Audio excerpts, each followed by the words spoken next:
Bienvenue dans Plan B, l'alternative qui fait du bruit. Le podcast de la campagne municipale qui ne ressemble à aucune autre. Ici, on parle de Bordeaux comme on la vit, de ce qui coince, de ce qui bouge et surtout, de ce qu'on peut changer. Bonjour à toutes et à tous. Aujourd'hui, on vous présente celui qui est à l'origine de ce podcast et surtout d'un projet politique un peu à contre-courant. Michaël Bobonne, candidat à la mairie de Bordeaux. Bonjour Michaël. Bonjour à toutes et à tous.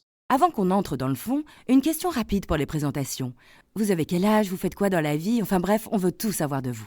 Très bien, alors j'ai 38 ans, je suis maître de conférence en droit public et j'habite à Brazza, sur la rive droite de Bordeaux, dans un nouveau quartier. Je suis pas originaire de Bordeaux, mais de Chaumont, une petite ville en Champagne. Et je suis arrivé à Bordeaux en 2004 dans le cadre de mes études de droit à la fac et depuis, j'y suis resté. J'ai fait mes études ici jusqu'à l'obtention de mon doctorat en 2015. J'ai commencé à enseigner ici et j'ai rencontré mon conjoint ici. Bref, j'ai fait ma vie à Bordeaux et j'ai monté aussi une association grâce à laquelle certains me connaissent peut-être déjà, Métro de Bordeaux, dans l'idée de défendre une vraie solution de transport qui soit une alternative à la voiture et qui puisse améliorer les conditions de déplacement dans la métropole. Parce qu'on le voit bien aujourd'hui, le tram et les bus sont complètement à bout de souffle.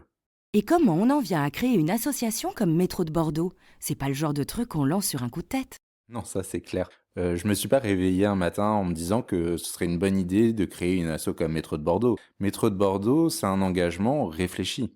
Déjà, l'associatif et plus généralement défendre l'intérêt général, c'est pas nouveau pour moi. J'ai été sapeur-pompier volontaire dans le Sud-Médoc et je suis encore très investi dans une asso culturelle là-bas. Et j'ai toujours eu ce goût de l'action collective et du terrain. Et pour le métro, c'est venu d'un ras-le-bol très concret et quotidien. À force de prendre le tram, de subir les retards, les pannes, les interruptions pour des motifs divers et variés, les rames pleines à craquer, je me suis dit que c'était pas possible de continuer comme ça et de laisser se dégrader un outil aussi essentiel que les transports collectifs. Et pendant que d'autres villes, comme Rennes ou comme Toulouse, prennent des décisions structurantes et font des investissements à la hauteur, nous, ici, on a toujours bricolé. Alors, avec un Mérignaquais motivé, on a monté Métro de Bordeaux en 2018, pas pour râler, mais pour proposer. Et je crois que c'est ça qui a marché. On a montré que le métro était une solution crédible et adaptée aux défis qui attendent la métropole. Et depuis, on a obtenu une étude de la métropole, une étude d'opportunité et de faisabilité pour le métro, une étude qui entre aujourd'hui dans sa 3e phase, et on est plus de 600 adhérents au sein de l'association Métro de Bordeaux. C'est devenu une vraie force. Mais là, vous vous lancez dans une municipale. Vous n'êtes pas un élu, vous n'êtes pas issu d'un parti. Qu'est-ce qui vous pousse à franchir ce cap maintenant? Alors quand on y réfléchit, créer l'association Métro de Bordeaux en 2018, c'était déjà un acte politique. C'était dire, voilà un sujet essentiel pour l'avenir de la ville, pour l'avenir de ses habitants, de ses commerçants, et pourtant personne n'en parle. Alors nous, on va le mettre sur la table. Mais on le voit bien aujourd'hui, le métro ne pourra aboutir que s'il est solidement porté politiquement.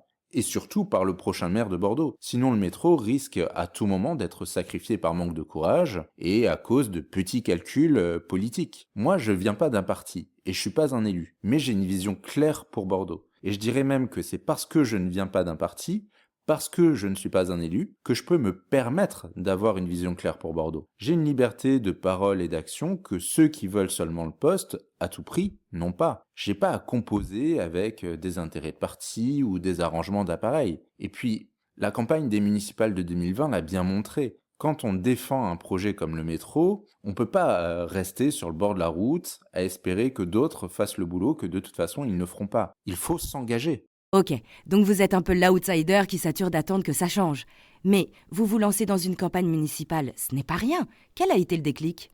Justement, le déclic, ça a été la campagne des municipales de 2020. Ça m'a profondément marqué parce que, à ce moment-là, on disposait déjà d'une étude commandée par la métropole à un ingénieur, qui savait donc très bien ce qu'il écrivait. On disposait donc déjà d'une étude qui disait que le métro à Bordeaux était tout à la fois faisable, rentable et pertinent. À partir de là, on s'attendait à ce que le métro devienne un vrai sujet de ces municipales. Et pourtant, rien.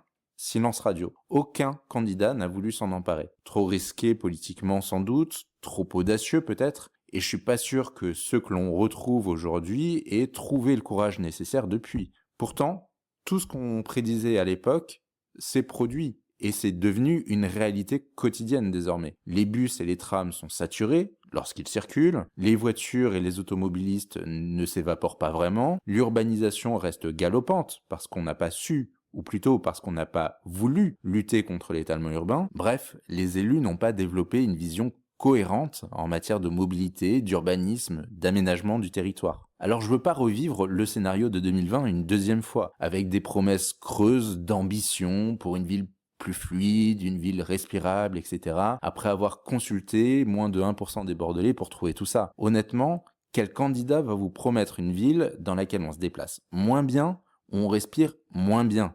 J'en connais pas, hein. La question, c'est comment on fait pour atteindre ces objectifs? D'où ma candidature, qui ne précède pas la définition du programme, mais qui lui succède. Et c'est aussi ça notre marque de fabrique à Bordeaux Nouvelle Voie. On va pas se battre pour un poste, mais pour améliorer très concrètement la vie des Bordelaises et des Bordelais. Et alors que les uns et les autres s'affrontent pour un poste, sans programme, nous, on a déjà le programme. On a fait l'inverse. Un programme qui forme un projet urbain, cohérent, articulé autour d'une ligne de métro. Comme le tram, en son temps, a structuré le projet urbain de la fin des années 90.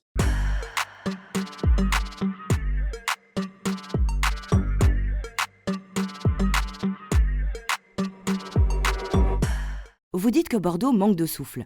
Concrètement, c'est quoi selon vous le vrai problème aujourd'hui ? Le vrai problème aujourd'hui, c'est que Bordeaux ne décide plus vraiment, elle subit. On a laissé l'étalement urbain exploser, le tram et les bus sont dépassés et leur performance ne cesse de se dégrader. L'espace public est franchement pas terrible et il est très mal entretenu. Et tous les autres services publics en général, sécurité, propreté, crèche, etc., rien ne suit vraiment. Et les gens, en attendant, ils galèrent.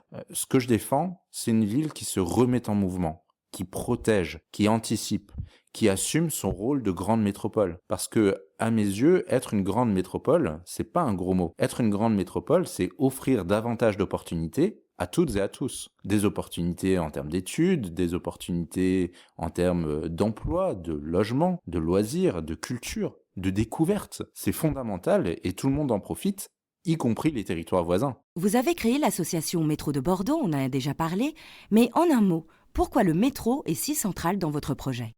C'est un challenge alors que ça fait plus de 15 ans que je travaille sur le sujet.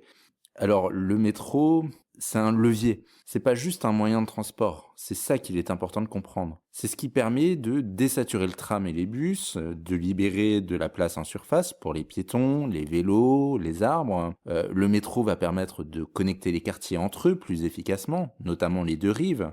C'est ce qui va permettre de rapprocher les gens et de les rapprocher de leur lieu de travail, de leur fac, de leurs proches tout simplement. Et ça joue sur plein de choses. Ça joue sur la santé publique, pour commencer, avec moins de voitures, donc moins de pollution, et surtout avec moins de stress dans le cadre des déplacements quotidiens. On sera plus là à se demander si le tram ne sera pas interrompu ce soir pour rentrer, ou combien il faudra laisser passer de bus pour pouvoir monter. Le métro, c'est aussi un facteur de sécurité, notamment dans le cadre des déplacements nocturnes ou très tôt le matin, grâce à une fréquence élevée. Ça améliorera aussi la qualité de vie. Il suffit de penser à toutes ces minutes gagnées tous les jours et qui pourront être réinvesties dans d'autres activités ou juste pour passer plus de temps avec sa famille et ses amis, sans parler de l'urbanisme que l'on peut mieux maîtriser dans le cadre d'un projet de métro. En fait, avec le métro, on propose bien plus qu'un métro. On sent que vous êtes motivé. Dernière question pour cet épisode.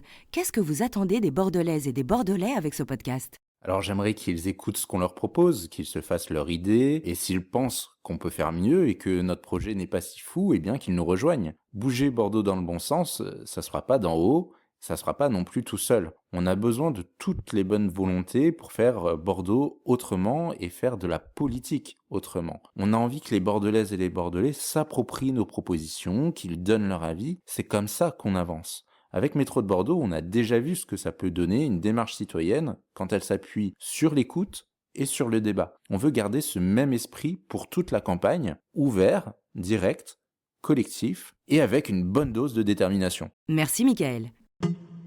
Vous venez d'écouter Plan B, l'alternative qui fait du bruit, un podcast du mouvement Bordeaux Nouvelle Voie. Pour nous suivre ou rejoindre la campagne, rendez-vous sur bordeauxnouvellevoie.fr. Et n'oubliez pas de partager cet épisode si vous pensez que Bordeaux mérite mieux.